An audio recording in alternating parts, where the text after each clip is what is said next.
Water signs, tignan po natin kung ano ang mensahe para sa'yo ngayong araw. Keep in mind po na ito ay general reading lamang.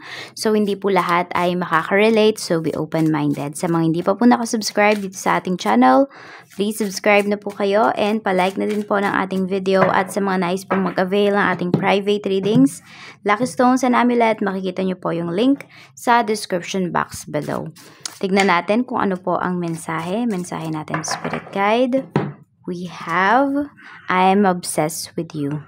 Ayan, saan ka ba na-obsess ngayon? Ano ba yung frustration mo ngayong araw na ito? Ayan, merong na-obsess sa'yo dito. Water signs, Cancer, Pisces, and Scorpio. Tingnan natin. Spirit Guide. Or merong nagpapatugtog dito ng obsessed ba yun ni Mariah Carey? Why you so obsessed with me when everybody knows it's clear that you're upset with me? Oh, father for the girl that you couldn't impress. Last man on the earth still couldn't get this. Kanta pa more. Tignan natin kung ano yung mensahe. We have message. Ayan, merong nangungulit nga sa'yo dito. Mukhang may obsess sa'yo. Pwedeng hindi siya directly nagme-message, pero may pinaparating sa'yo yung taong to. Pwedeng like ng mga post mo, view ng my day mo. Ayan. So, obsessed sa'yo yung taong to, pero hindi niya mapakita directly kung gaano ba siya ka-obsessed sa'yo. Pero meron dito nagme-message. Mangungulit sa'yo ngayong araw. Parang, mature man. Pwedeng mas matanda sa'yo yung taong to.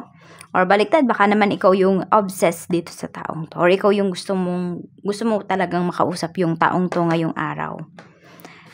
Yan, tignan natin. We have coffin. Okay, so may endings tayo dito. Okay, so for some of you, pwede po na ito ay ex ninyo. Yan. Pwedeng siya yung na-obsess sa inyo or still obsessed pa rin po sa inyo ngayon. Tignan natin kung ano pa yung mensahe para sa'yo. Spirit guide, ano ba itong I'm obsessed with you energy? Ayan nga. Yung taong to, ayaw niya na makamove forward ka. Actually, sobrang higpit nga po sa'yo. Ayan. So, pwedeng overprotective. Ayan. So, pwedeng ito po ay pwede rin naman kasi iba sa inyo, hindi naman lahat, di ba, may karelasyon. So, pwede po na ito ay kayo mismo. Yan, sobrang overprotective kayo pagdating sa inyong family. Yan, sa inyong family. Pwede nga nagiging sobrang clingy na ba kayo. Water signs pagdating sa inyong mga person. Tignan natin. We have message. Okay. Yan. So, 'di ba, yung pinapadala talaga sa na mensahe nung person na yun is mahal ka niya, yes. Kaya lang kasi nagiging frustration na niya, na obsessed na siya. Which is medyo nakakatakot. Nakakatakot naman talaga pag obsessed sa'yo yung isang tao kasi lahat kaya niyang gawin. So, 2 of Cups. Ayan, pwede rin naman na may invitation ka na marireceive. Okay. Or could be ikaw yung mag-i-invite dito. Meron tayo ditong justice card pagdating kay mature man. So, mataas yung pinag-aralan ng taong ito. Meron tayo ditong the Empress pagdating naman po sa, ayan, coffin and Empress.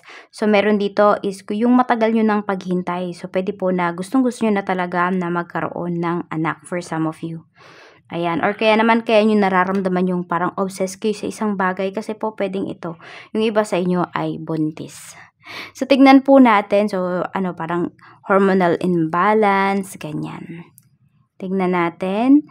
Spirit guide, pagdating po sa trabaho, we have Queen of Swords. Marami sa inyo dito ay nai-stress kayo pagdating sa trabaho kasi may mga frustrations nga po kayo. May mga bagay kasi dito na hindi mangyari-yari kahit na pinagtutuunan nyo na ng pansin. And ito, medyo mag-ingat din kayo kasi may isang tao dito na parang it's either lagi kanya bang tinitingnan, lagi kanyang binubungangaan. Ayan. Pero meron din naman dito na isang tao na lagi kanya pinapagalitan pero maganda yung intention niya sa'yo. Pinapagalitan na, hindi pinapahiya. Magkaiba po yun. Or parang tinatama niya yung mga ginagawa mo. Ganun. Tignan natin. So, kaya yun, nai-stress ka dito. Pagdating sa trabaho. Meron din dito gusto nang mag-resign pero it's either hindi talaga pwede or ayaw kayong payagan. Meron tayo ditong 10 of Ayun, kaya hindi po kayo pinapayagan kasi pwedeng hindi pa nakakahanap talaga ng kapalit po ninyo or basta pwedeng meron pang problema pagdating dito sa trabaho. Sa business naman po, we have 10 of Wands, napakagandang energy. So, busy kayo. Ayan, for the next 7 days, sobrang busy po ng karamihan sa inyo pagdating sa inyong negosyo. Effort talaga kung effort. So, pwedeng kasi mag-isa lang yung iba sa inyo dito. Pero yung iba naman may partner kayo dito. I mean, may taong nakakatulong po sa inyo pagdating sa negosyo. Wala naman po masyadong problema pagdating dito sa inyong negosyo. Maayos naman yung mga makakadeal ninyo, yung mga customers, clients po ninyo ngayong araw na ito. Pwedeng sunod-sunod lang talaga yung inyong mga production. Ayan po. Kaya stress yung iba sa inyo. Stress kayo, good stress po.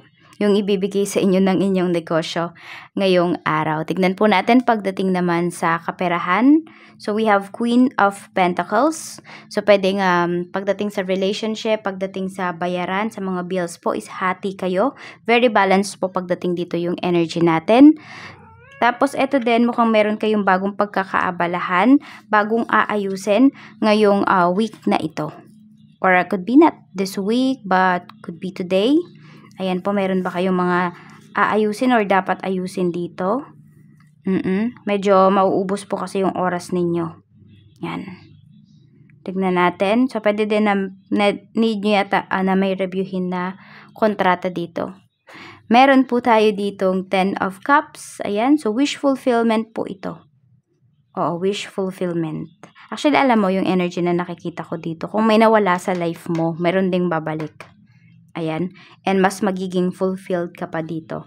Pagdating sa relationship mo. Water sign. So, kung may nawala na isang tao, umalis sa life mo, may taong magpapasaya sa'yo. Ayan. May tao dito na ready talaga na mahalin ka. Ayan po. And actually, good energy naman po ito pagdating sa relationship ninyo. Kasi happy family yung pinapakita dito. Happy yung relationship, parang wala na ba kayong mahihiling pa ng person mo. Hindi na yan titingin sa iba. Water signs. So, tignan po natin ano yung last message for you. Page of Wands, alagaan mo daw ang iyong sarili. Wheel of Fortune, huwag kang manghihinayang every time na ginagastusan mo yung sarili mo. Marami sa inyo nanghihinayang kayo. Ayan. Tapos, more on travel. Ayan po, mukhang travel yung pinag-uusapan. Travel yung pinagpaplanuhan ninyo ngayon. So, ayan po. Napakalaki naman talaga ng chance na ito ay mangyari. Matupad po yung pag-travel na pinaplano po ninyo or pinapangarap ninyo. Ayan. Basta, alagaan nyo lang yung sarili ninyo. At ito po. Ayan, travel yan. Victory. Okay? So, i-handle ng maayos yung finances ngayong araw. Lalong-lalo na dito pagdating sa inyong mga bills at sa inyong mga negosyo. 7, 5, 19. Yan po yung lucky numbers mo. Maraming salamat and see you again on my next video. Bye-bye!